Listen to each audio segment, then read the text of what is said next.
vocês verem também a minha apresentação.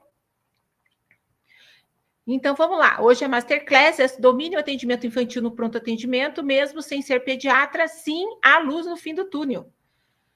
E, para quem não me conhece, sou a doutora Letícia Manzano Bueno, sou médica pediatra, já há 20 anos de profissão. Eu já sou, há 5 anos, médica doutora, e há 10 anos já tenho experiência na área de direção clínica, técnica, tanto de UPA, de hospital, hoje em dia de Centro Avançado da Saúde, uma clínica. A minha família é toda de médico, meus irmãos são médicos, meu marido é médico, minha cunhada é médica, eu tenho 2 primas médicas e a minha afilhada está fazendo medicina. E é com tudo essa bagagem aí, experiência profissional, tanto familiar como na profissão aí, que eu posso dizer que eu tenho experiência e eu sei, acima de tudo, eu sei o que vocês passam e profundamente aí, esses desafios do dia a dia nos atendimentos de pronto atendimento. E principalmente para quem tem que atender criança sem ser pediatra. A gente sabe o sofrimento, as angústias, as indecisões e as decisões que a gente tem que tomar do dia a dia e que acaba gerando muita frustração e muita angústia. Né? A gente sabe aquele pânico, aquele frio da barriga quando você tem que atender, às vezes, um recém-nascido ou um bebê muito pequeno. A gente sabe aquela dificuldade, aquela angústia de ter que passar, acha melhor passar um antibiótico, mesmo sabendo que o quadro é viral. A gente fica naquela por via das dúvidas. A gente fica no via das dúvidas, a gente sabe que na medicina a gente tem que... É melhor, assim, na dúvida, é melhor tratar. Mas a gente sabe, muitas vezes a gente pega aqueles casos que tudo é característico, é tudo viral, e você opta por tratar mesmo assim. Então, é isso que a gente tem que ficar atento e superar aqueles medos, angústias, e que, poxa, se é tudo característico, cabo a rabo, vírus, é orientar, é explicar, para sim tomar decisão com coragem, que é vírus, é isso, e observar. E acima de tudo, a gente tem que dar aquela segurança para os pais, que no momento a criança está daquele jeito, e que é viral, e que vai ficar tudo bem. Né? Você tem que se justificar, parar dessa história de ficar se justificando para a família que, olha, eu não sou pediatra. Mesmo não sendo pediatra, você está tendo que atender criança. É ou não é? A gente tem essa responsabilidade civil, ética, moral de ter que atender a criança. Então, não precisa estar falando... Naturalmente, ela já vai saber que ali onde está atendendo não é pediatra. Entendeu? E já tem o teu carimbo dizendo que você também é clínico geral. Então, isso não precisa ficar reforçando e falando, eu sou pediatra, isso aí só gera insegurança. Chega dessa história de chegar no plantão e ir embora do plantão com aquela consciência pesada, aquela incerteza, será que eu fiz certo? Será que eu deixei de fazer alguma coisa? Tá? Então, é isso, essa aula, a promessa dessa aula é o quê? É você sair 100% seguro, confiante de você, com você confiante. Porque quem vai estar atendendo são vocês, tá? Eu quero que a meta é o quê? Passar tranquilidade.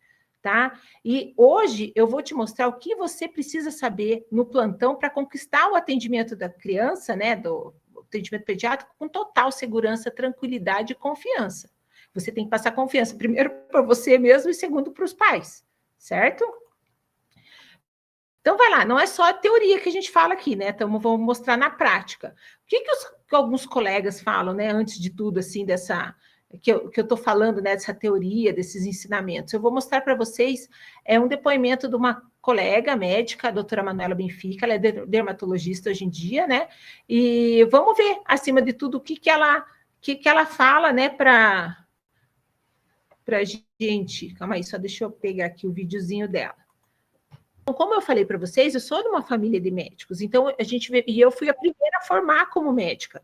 Então, daí depois, né, dos dias, conforme eles foram terminando a faculdade, tudo, a gente sempre ajudou, auxiliou, tinha esse ponto de referência para estar nos desafios dos plantões, né?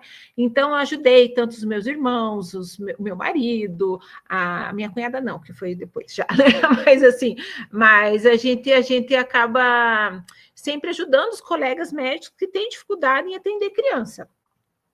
E numa dessas ajudar os colegas. Teve um caso muito importante, muito desafiador até. A minha mãe, quando a gente estava nas férias, a minha mãe ela acabou se cortando, né, com uma faca na casa da praia. Eu estava até na praia, ela ligou para a gente, poxa, fomos lá, e ela realmente foi um corte mais profundo que precisava fazer um ponto, uma sutura. E acabei indo com ela no pronto atendimento. Cheguei no pronto atendimento e ainda falei para ela bem claramente, falei assim, olha, nada de descer com bolsa, é só o documento. E ela, então tá bom, foi lá, deixou a bolsa, e eu falei, leva o documento. Chegou lá para fazer na recepção a fichinha aqui, que aconteceu? Sem documento. E ainda aqueles ensinamentos, assim, ó, vai chegar lá, cadê, onde que eu vou levar? Onde que eu levo que eu tô sangrando, né? Mas tudo bem. Aí ela entrou, o pessoal já acolheu ela, levou lá para dentro, e eu tive que voltar para o carro para buscar o documento dela, que ela acabou deixando junto com a bolsa. Aí, quando eu voltei lá, e ela, nessa de não estavam querendo me deixar, porque é só uma pessoa e tudo, a funcionária ali não queria me deixar, mesmo falando que era médica, tudo, ela não queria me deixar entrar. Mas aí até que eu consegui ver, ela viu, olha, eu aviso ali, ela é idosa já tem o direito de acompanhante, daí por isso ela acabou me deixando entrar. E quando eu entrei lá, minha mãe já estava quase terminando o procedimento, ela me falou assim, olha, o pessoal aqui vai querer tua ajuda, porque eles têm um caso com uma criança aí, e eles estão, que eu comentei que você é pediatra, e se você pode ajudar. Eu falei, claro, né? Daí a médica veio, conversou comigo, e daí falou o que era. Era uma criança pequena, que tinha colocado um corpo estranho no nariz, e que ela estava, assim, tendo dificuldade, como que ela fazer para retirar esse corpo estranho. E nisso, eu falei assim, eu estava de traje de banho, gente, que eu estava na praia, mas tudo bem, né? A gente, vamos lá, vamos ajudar. Aí eu cheguei lá para a mãe, falei, até uma outra enfermeira que estava numa sala de procedimento, ela assim, não, mas você não pode entrar aqui. Deu, não, mas eu vou estar ajudando, né? E daí até ela entender que eu era médica, estava de traje de banho, mas eu sou médica, né? Aí cheguei lá e a gente mobilizou a criança, expliquei para a mãe como que ia ser feito o procedimento, mostrei para a médica, pedi para elas, olha, vamos colocar a técnica de pressão positiva, né, com alto fluxo de oxigênio. E a gente pega um látex, coloca numa região contralateral onde está o corpo estranho, pede para a mãe, imobiliza a criança, né? Porque era uma criança pequena, que se fosse maior, a gente poderia pedir a colaboração dela para não se mexer e fechar, tem que ficar com a boca fechada. E esse é o problema ali, né? Que a criança daí chora, esperneia e tal, e a gente tem que deixar para fazer pressão mesmo. Então, a gente mobilizou a criança, fechou a boquinha dela, colocou pressão positiva com látex ali mesmo do oxigênio, e o corpo estranho saiu. Então, é uma coisa assim, que não precisou ficar cutucando a criança, não teve estresse, porque vai pegar com pinça, vai tentar puxar, é pior, gera mais trauma nessas crianças, né? Então, a gente acabou resolvendo a situação, transmitir para a médica como que ela fazia, e ela podia replicar. Nos próximos atendimentos, ela já sabia como fazer. Ficou grata, eu fiquei feliz também por ter ajudado, são casos que a gente tem no dia a dia que acaba ajudando o próximo, né, o colega. Aí eu tenho algumas outras situações para estar mostrando para vocês, e como é que é passar também um pouco desse tempo de experiência que a gente tem, né. Teve um outro caso que me chamou muita atenção, que eu atendi uma criança que já era meio que de noite, a gente dividia horário de madrugada, né? E daí, aonde eu trabalhava nessa época, tinha o cirurgião pediátrico, era cirurgião pediátrico, era para ser cirurgião geral, mas ele era cirurgião pediátrico. Ele estava no plantão com a gente, né? Então, eu atendi e pedi para avaliar, cirurgia avaliar, porque para mim é invaginação intestinal. Tá bom. Aí ele avaliou e tudo, mesmo, subiu para o centro cirúrgico. Já fez a cirurgia no mesmo dia. Daí eu me lembro que eu terminei meu horário e fui descansar, né? E daí nisso, só que antes ela não tinha ainda, eu tinha pedido avaliação e tal, ainda fazer. A minha colega me chamou, Lê, por que você pensou que era invaginação intestinal? E ela foi me acordar, gente, para falar assim, porque tá evacuando com sangue. Sabe? Uma coisa assim para mim tão óbvia. Mas o que depois, no fim das contas, por que ela foi me chamar? Porque é uma criança em bom estado geral, que invaginação intestinal é um bebê eutrófico, gordinho, bonitinho, né? E que começa agudamente aí com essa evacuação, que é essa famosa geleia de framboesa. Estamos ali vendo ali, mostrei até uma foto para vocês. E qual que é a dificuldade dela, né? Que às vezes, por que não pensar evacuação com sangue? Evacuação com sangue pode ser só uma colite alérgica. uma evacuação mais semilíquida, líquida em bebê pequeno, que é uma colite alérgica pela alergia à proteína leite de vaca. Então, faz total diferença. E se você for ver bem na anamnese, você vai ver o quê? Evacuação com sangue. Mas tá a diferença. E por que eu já pensei na invaginação? Porque eu vi o jeito que estavam as fezes. Eu vi que era assim, por isso que eu pensei na invaginação intestinal. Daí, quando a gente falou, eu falei, porque tá evacuando com sangue. Mas ela não viu isso aqui. Ela só vai ver o nenê bonitinho, daí, por que não pensar em alergia?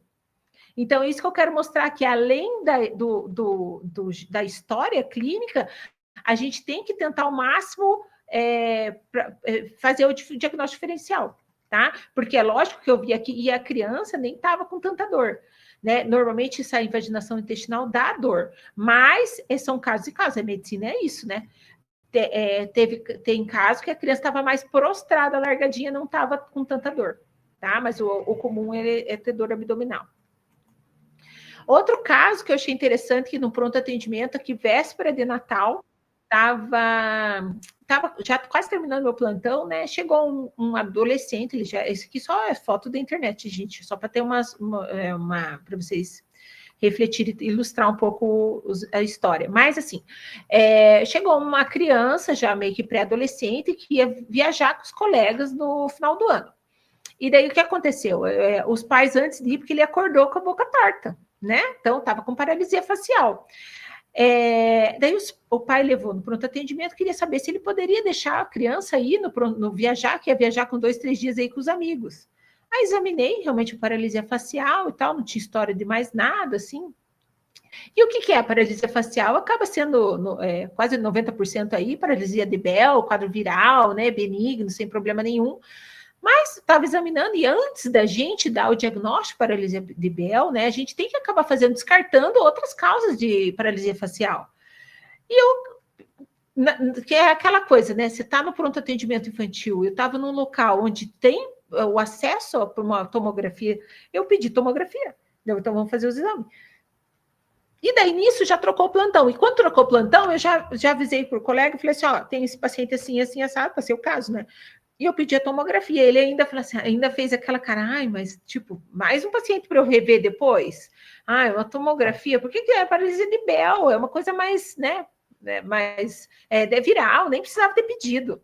E eu, mas paralisia facial tem que descartar o caso mais grave. Para mim era meio óbvio, mas tudo bem. Aí o que eu fiz? Fui embora de plantão, né?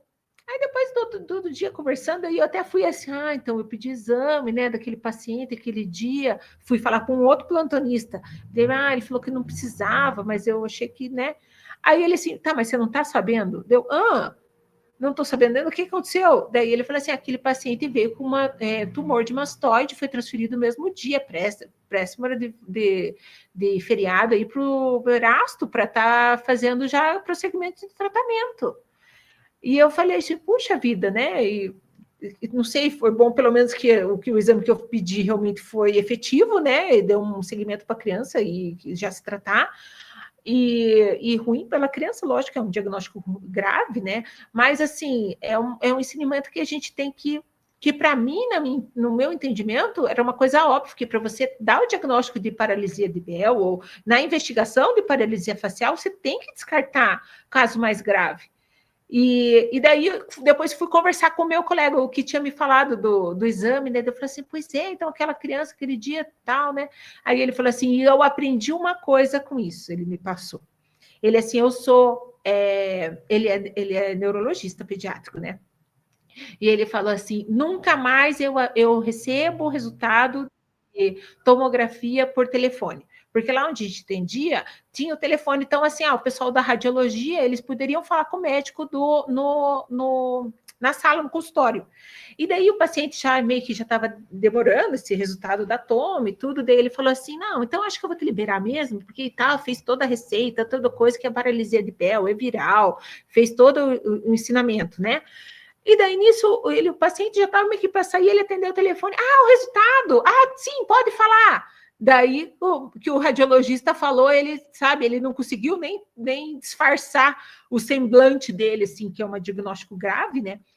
E daí ele disse assim, nunca mais eu recebo o resultado assim na frente do paciente. Porque daí uma coisa é ser... Porque a gente não consegue disfarçar, né, gente? É uma coisa que você ia abordar e falar com o paciente, você já está sabendo o diagnóstico, você ia abordar como que é um caso grave. E outra coisa é ele todo explicando tudo um diálogo lá de que é vírus, que é meio que dando a entender que nem precisava ter feito o exame. E daí depois, quando veio o resultado, ele não conseguiu nem disfarçar. Uma coisa grave, né? Então, assim, para a gente entender que não é tão fácil, não é tão óbvio assim as coisas. E se o diagnóstico é viral, é clínico, se você já descartou as outras causas, né? Então, isso é ensinamento. Outro que me marcou também foi o seguinte: uma criança que estava no hospital, que veio de outro serviço para fazer um tratamento de uma pneumonia. Era uma criança rígida, uma criança, é o que eu tirei, lógico, também da internet, tá, pessoal? Não é?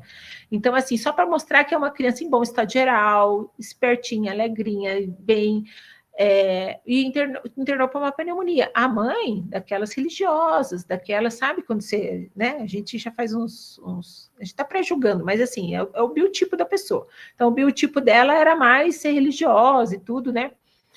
E quando eu estava fazendo a anamnese, conversando, e já teve uma pneumonia aqui, uma pneumonia ali, o que eu fiz? Opa, vou pedir um HIV. Posso pedir um HIV? Ah, pode, nem sem explicar muito, né? Posso pedir um exame? Posso? Pode, tá bom. Aí o que aconteceu? Eu daí internei e tal, passei plantão, né? Depois, quando eu volto, por que você pediu HIV daquela paciente? O que você pensou? Tipo assim, daí aquelas, não sei, veio na cabeça, então a gente pensou, pede. Se eu pensei assim, essa criança aí tá meio estranha essas histórias. Pode ser HIV? E deu positivo. E ela falou assim, nunca que eu ia pensar, minha colega. Então, isso também chamou atenção, nunca que eu ia pensar, porque a mãe é maior, tipo assim, é super, né? É que a gente tem que também tirar essas coisas da nossa cabeça de que biotipo não tem tal doença. Entendeu? Que a gente sabe hoje em dia que, às vezes, aumentou a incidência de mulheres casadas que não têm outras relações com outras pessoas e que acabam se contaminando pelo HIV. Então, isso a gente tem que ficar com o olho aberto, que hoje em dia ainda acontece. E, às vezes, não precisa ser hoje em dia, até os jovens, novamente, começaram novamente a se contaminar, né? Que não estão se cuidando. Então, a gente tem que estar sempre aberto e pensar amplamente. E outra coisa que eu aprendi assim, passou na cabeça, você está fazendo alguma anamnese, alguma coisa, porque muitas vezes você examina, conversa e tal, você nem pensa em tal doença. Opa, surgiu a luz, pede, tá? Se você pensou, faça. Pensou, pede. Tá? E outra coisa assim de ensinamento que eu tive em 2017, eu fiz esse treinamento lá na Albert Einstein, que era um treinamento, até era do pessoal do SUS, de pronto atendimento emergência pediátrico. E eu fui convidada também para participar, e eu fui. E lá eles faziam um centro de simulação realística, que é super interessante, quem puder fazer, faça, que vale a pena. Daí eles dividiam a equipe, porque tinha médico pediátrico, tinha clínico geral, tinha enfermeiro, tinha técnico de enfermagem, então todo mundo estava participando desses treinamentos. Eles fizeram blocos de simulação, né? E daí ele sempre, o instrutor, fazia o caso clínico, e daí ia lá um pediatra, um enfermeiro e tal, ele ia passando como que estava a criança, como que chegou, qual que era a queixa, que você pensou, não, ele ia passando os dados, daí você, então eu pensei nisso, por causa disso, aí ele assim, agora o paciente está com tanto de frequência respiratória, tanto de temperatura, e foi passando os casos, e daí nisso a gente ia respondendo, o que eu estou fazendo, o que eu não estou fazendo, e era simulação mesmo, então pega um acesso, eu vou fazer tanto, de qual medicação, e conforme a gente vai fazendo os protocolos, seguindo os protocolos, dando a dose, a medicação, o jeito que a via que é feita, a paciente ia o quê? Respondendo favoravelmente ou não. E daí o que a gente percebeu? Que conforme a gente ia estar falando assim, o passo a passo, o que era seguido no protocolo, o que era recomendado, a dose certa, a via certa e o tempo certo, né? A criança ia melhorando.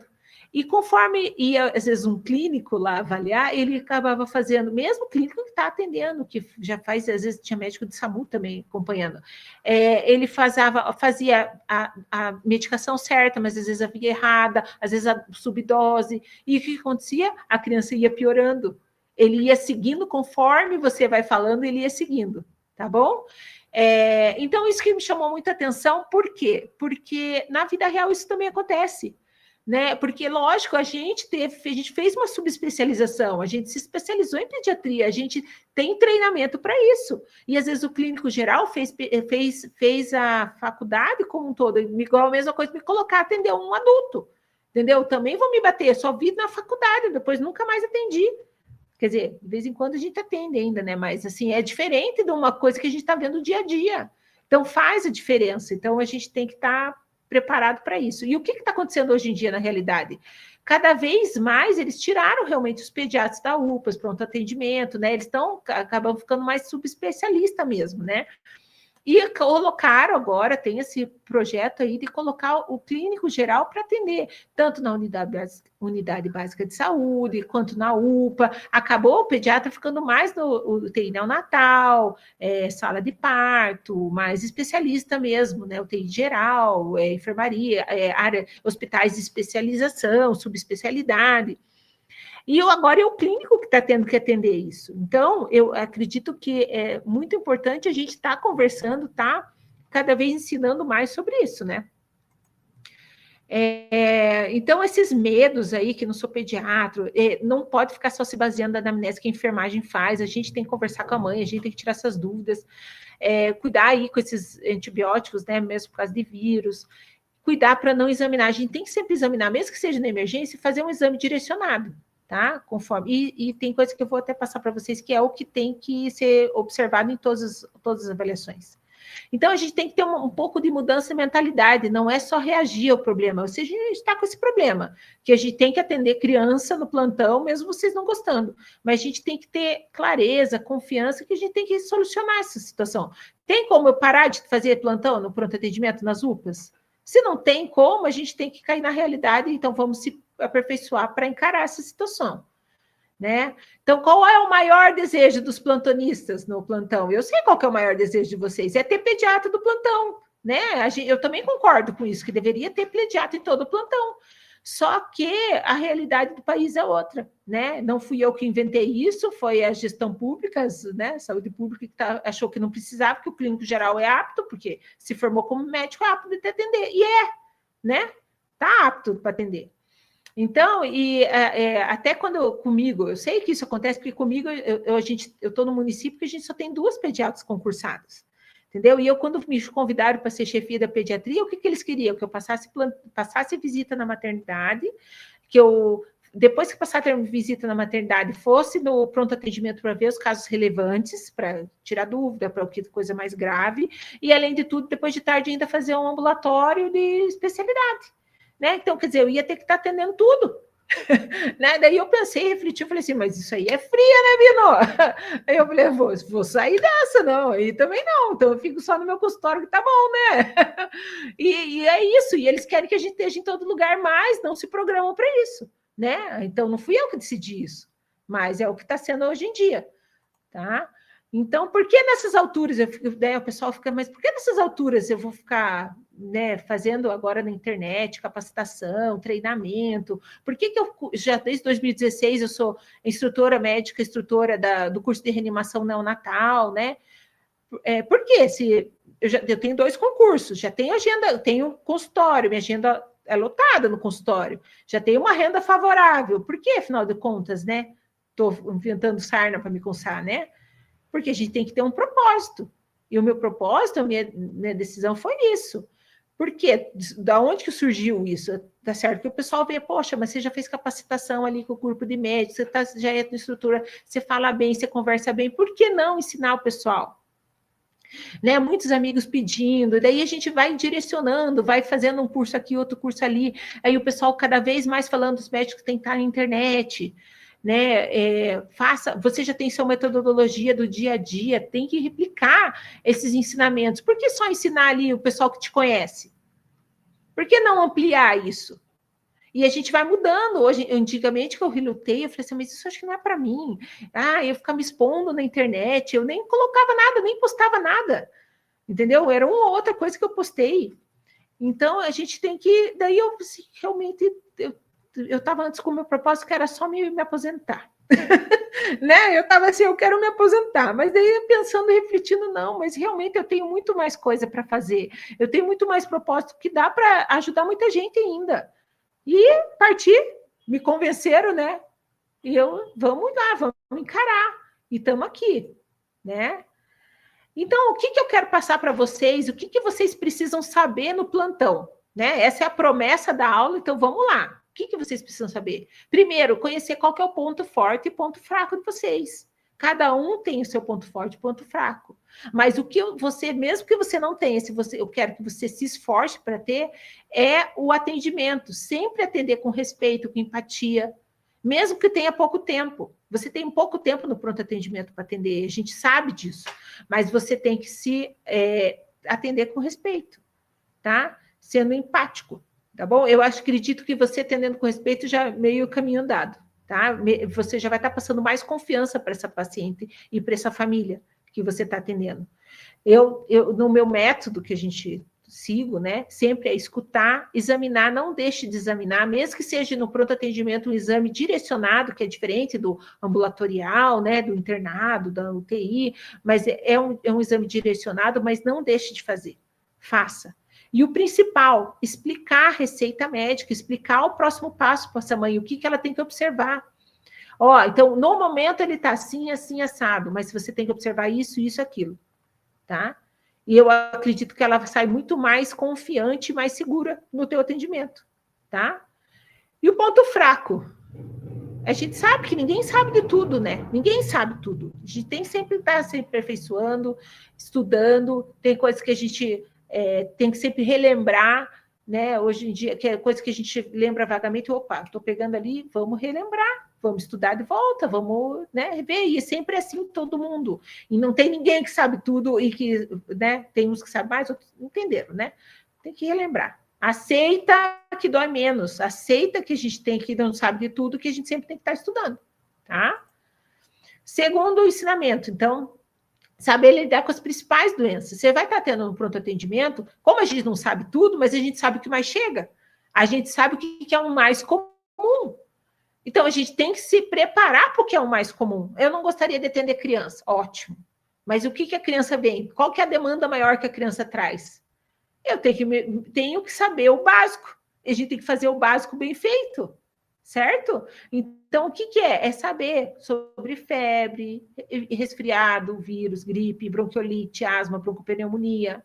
Tem que saber lidar com um dor abdominal, um trauma, convulsão, uma sepsia. Eu acho que esses aí a gente tem que saber, tá? Você não precisa ser um especialista ou profundo nisso, mas a gente tem que estar atento com isso, tá?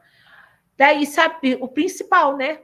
Tem várias coisas principais, mas assim, saber o exame normal. Se você sabe o que é esperado, o que é o exame físico normal, se você examinou, tá normal, ok, você já, né?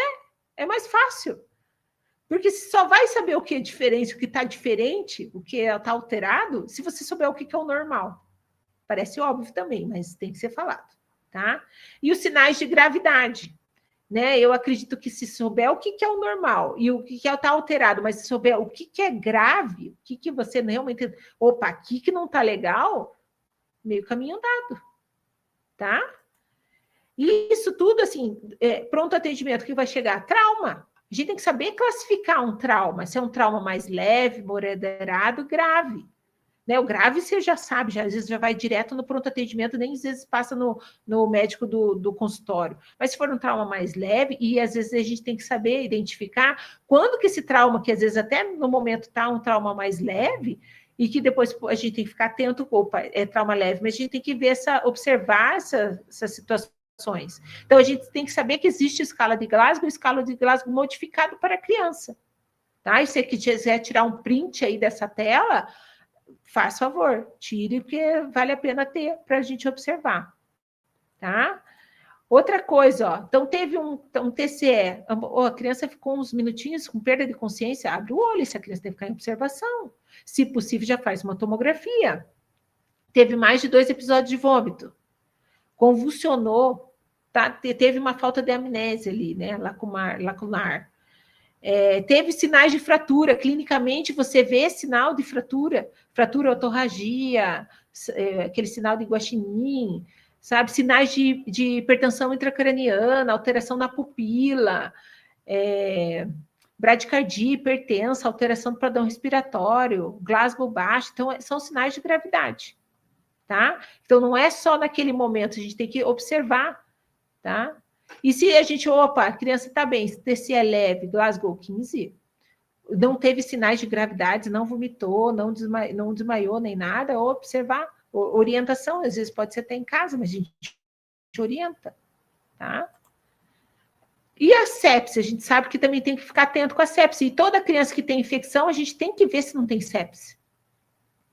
E o que eu vou te falar, que é o que eu quero que você veja daqueles sinais lá de o que está normal. Você tem que ver o nível de consciência da criança. A criança está irritada, chorosa, aquele choro inconsolado, não responde, está apática. Opa, abre o olho. Como que está a perfusão tecidual dessa criança? Está alterado? Está alterada essa criança, opa, deve estar começando com uma sepse ou até um choque séptico, né? Ó, quais são os sinais, então, hipoperfusão tecidual? A gente vai ter que ver o quê? O tempo de enchimento capilar, se está lentificado ou não. Vocês sabem ver, gente, né? Aperta aqui o dedinho, aperta a mão. Vamos ver o tempo de enchimento capilar. Alteração de nível de consciência. E outra coisa, a gente tem que ver o quê? Examinar, né? Vamos ver a frequência cardíaca, frequência respiratória, né? E a gente tem para a idade. E outra coisa aqui, ó, a pressão, né? A criança também tem pressão. Também tem, tá? Então, temos que ver. Então, agora, né? Para quem quer ir além, né? Desses ensinamentos, a gente pôde falar, eu acredito que você já vai sair mais confiante, dominando mais o que tem que saber para a criança, para atender a criança, mas eu tenho uma oferta agora para fazer para vocês, tá? Porque, como eu falei, eu já tenho um método, eu já faço um método e a gente aperfeiçoou esse método para vocês. Porque eu sei que vocês, né, precisam de ter esse aporte, esse apoio, né, do dia a dia. Então, para quem que é esse método, né, que a gente criou, que eu criei, aperfeiçoei para vocês? Os médicos plantonistas, o médico da unidade básica de saúde, os residentes que atendem criança, né, até os residentes em pediatria também, que querem se sentir mais seguros, confiantes, respeitados. É um método que é direto, sem ficar enrolando, sem ficar fosforilando, sabe? Focando em casos reais, para te dar alívio, segurança e paz do espírito, que você está fazendo as coisas certas. Né? Então, o que vai constituir esse método PediaSafe? Então, vai ter lá o pilar 1, fundamentos. Então, tá falando sobre anamnese, exame físico, a blindagem emocional, porque a gente tem que saber lidar também com esses vários tipos, como que eu falo? Dos pais, né? Hoje em dia tem as mães atípicas, que a gente tem que saber estar lidando com elas, cada vez está aumentando mais as crianças atípicas, então a gente tem que estar preparado em lidar com essas situações. Exame físico, tem coisa que é característica. Outro dia eu fui lá nessa época que estava tendo coqueluche, né? E eu fui lá e falei assim, olha, atendi uma criança agora e a coqueluche, posso fazer o coleta? Que eles estavam pedindo para coletar, né? Para fazer o diagnóstico. Ah, mas coqueluche, mas será? Mas já coletamos de 2, 3 ali, sei lá, não sei quantos, agora não me lembro quantos. E não era. Daí eu falei assim, olha, mas eu acho que é porque a tosse é característica. Então, vocês sabem a tosse característica do coqueluche, por exemplo? Tosse da laringite, tem tosses que são características de cada doença. Então, isso que a gente tem que estar passando, a anamnese direcionada para cada doença, o exame físico direcionado para cada doença, e lógico, coletar, e depois veio realmente, era coqueluche. Ah, o primeiro caso, pois é, primeiro que a gente viu, né? Aí, assim, ó, vamos estar falando sobre as principais doenças, como eu falei para vocês, que tem que ter as doenças principais que a gente vai ter que estar abordando no pronto atendimento, então vamos listar top 10. Vamos falar tosse, o que vamos ver? Ó, a criança chegou com tosse, que tipo de tosse que é? O que a gente tem que pensar? Febre sem foco, só tem febre. Qual a idade dessa criança? O que a gente tem que ver? Tem que dominar daí a dosagem pediátrica, a gente não precisa ficar listando um monte de medicação, gente, mas vocês têm que saber os principais. Dose tem que saber a principal. Né? Mas a gente pode estar vendo como pode facilitar para vocês para o dia a dia, porque eu já sei que vocês não gostam de calcular as coisas. O pediatra adora calcular, a gente adora, Daí a minha irmã, por exemplo, que eu falo, faça aqui lá 50 miligramas quilo dia. Ela fica, mas é 255 ml, é 400 miligramas em 5 ml. Ela fica louca comigo. Pô, mas não fale para mim quanto que é que eu preciso fazer. E ela falou para mim, você vai fazer o negócio, mas você tem que falar o troço prático, que ninguém quer ficar calculando. E eu falei, mas é só regra de 3 dela. Não, ninguém quer ficar calculando. Então, vamos ver isso, né? Então, e o pilar 4 é esse desenvolvimento do olhar clínico, né, para interpretar esses exames laboratoriais e de imagem, quando a gente disponibiliza neles, tá? Então, como que eu vou fazer esses entregáveis, né, dessa metodologia? A gente vai fazer aulas ao vivo, tá? Então, eu já coloquei algumas datas aqui, que vai ser no final de semana, que é mais fácil tanto para mim, porque eu também trabalho, né? E para vocês também. Então, eu vou colocar aqui no dia 9 do 11, dia 23, dia 7 de dezembro, 21 de dezembro, aí com os intervalos entre um e outro, para a gente estar realmente preparando com muito cuidado. Vocês também vão estar me passando o feedback que vocês gostariam mais de estar vendo, né? E essas aulas normalmente vai fazer o período da tarde, das 14 horas até umas 16, 18 horas, assim, 16 não, 18 horas, né? Depois a gente vai fazer um bônus também, que é uma aula de tira dúvidas, no dia 11 de janeiro, começar o ano já tirando dúvida da galera, né? E o que vocês vão receber também? Então, essas aulas, porque às vezes, mas eu não vou conseguir o trabalho, eu também tenho plantão final de semana, ou tenho compromisso final do ano e tal. Gente, a gente vai deixar realmente essas aulas gravadas. Como essa aula de hoje também vai estar gravada, a gente também pode disponibilizar no Hotmart, né? Então, essas gravações vai ficar aí o acesso de 1 ano. Depois disso, a gente vai ter esse grupo fechado do WhatsApp também, né? Vamos disponibilizar materiais práticos em PDF, checklist, né? E a gente vai ter sempre uma pós-aula aí, tempo extra aí para dúvidas, né? No final da aula, a gente sempre vai deixar um tempo para a gente tirar dúvida, tá bom? Então, bônus exclusivo aí por tempo limitado. Então, é mentoria individual para os 10 primeiros que fecharem ainda hoje, tá? Que isso é um valor inestimável, a gente vai estar fazendo uma mentoria individual com cada um, tá? Esses 10 primeiros. E para os 50 primeiros que estiverem fechando hoje, né, a gente vai estar dando um acesso expandido aí para 2 anos, que é o dobro de tempo, né, de 1 ano que a gente disponibiliza. Então, esse kit material prático digital a gente vai estar dando, né, checklist, tabela para uso durante o plantão, e vamos estar fazendo também o grupo fechado network, e rede de apoio aí para colegas, né, do WhatsApp, que vai ter um acesso aí. O que é esse? Por que tão importante esse network, né? Você veja, eu sou, então, médico auditora, a gente tem um grupo dos auditores, né? Que isso é muito importante, como a gente troca informação, e porque a gente, como eu falei, ninguém sabe tudo, e do dia a dia, e até teve um caso agora recente que eu achei interessante até para falar com vocês, que eu acho que também tem a ver. Eles estavam falando sobre quando liberar ou não o pagamento, né? Auditoria, pagamento de vaga em UTI, porque o paciente era um paciente jovem, que não estava entubado, não estava com droga vasoativa, não estava com essas coisas assim. Por que o critério que eles usaram de colocar o paciente numa UTI, um leito de UTI? Que é o mais caro, o plano vai ter que pagar. Aí a gente, e na discussão ali, tem uma resolução do CRM que a gente tem que realmente já ter os critérios bem claros, quando se indica o paciente para estar na UTI ou não. Então, cadê esses critérios? Seguiu? Cadê o critério da instituição? A instituição que tem que ter. Cadê esses critérios? Seguiu ou não seguiu? E esses critérios, para quem faz plantão no pronto atendimento, numa UPA, vocês sabiam que tem o protocolo do SAMU?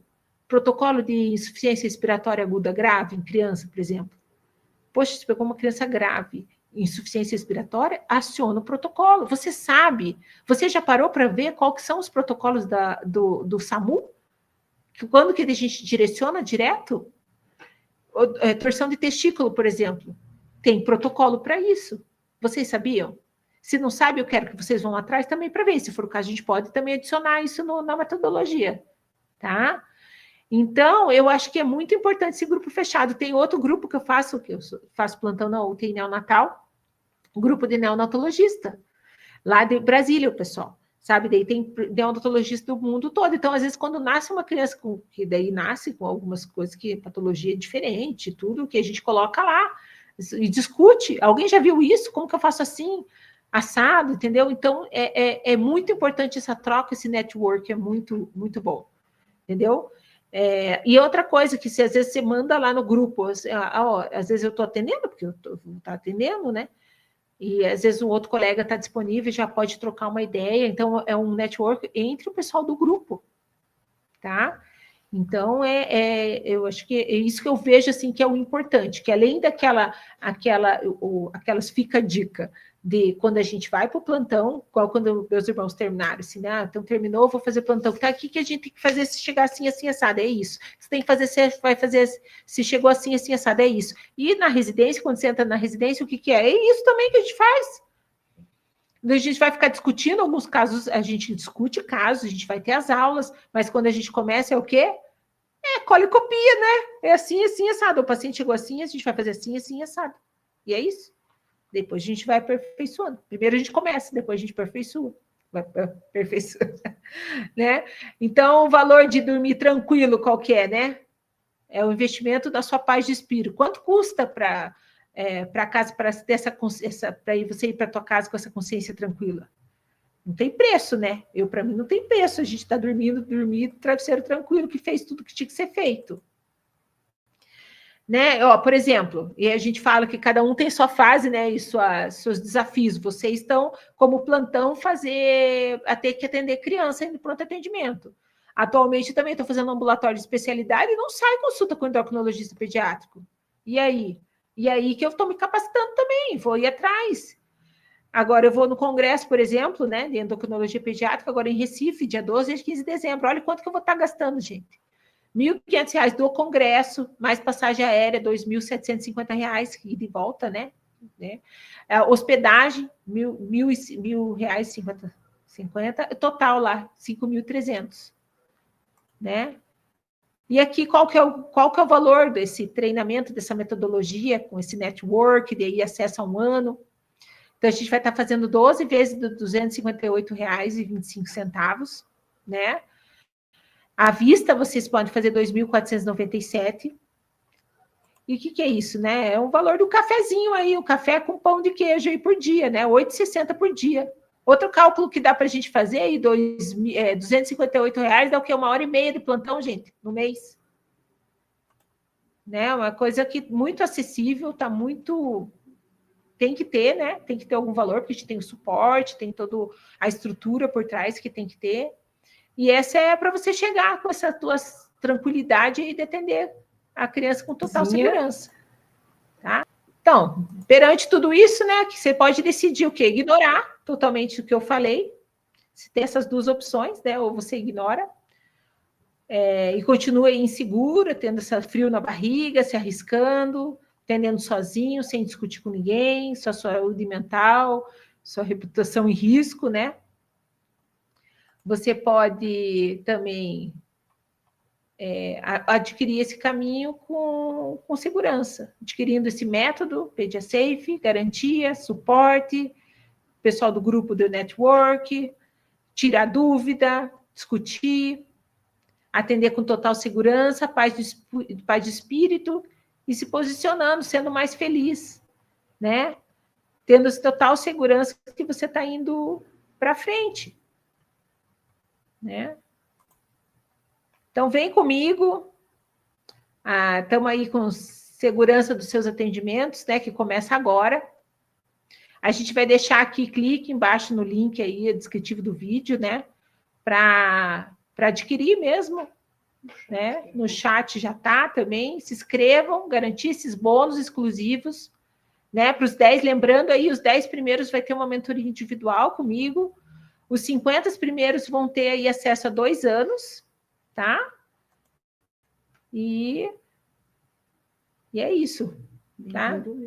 O link aqui no chat, tá bom? Se alguém tiver alguma dúvida, tem como abrir? Tá no chat aqui. Ó. Tá no chat já, né? Ah, tá. Tem como abrir para eles se tiverem alguma... Sim, já. Quem quiser, quem puder, já. Se alguém tiver alguma dúvida, quiser perguntar, mandar no chat para a gente responder. Deixa eu ver aqui, tem... Vamos ver aqui. Pode deixar. Isso bem. Som. Não, tá, mas é. Lá para o final. Vamos lá, gente. Então, a Fábio quer.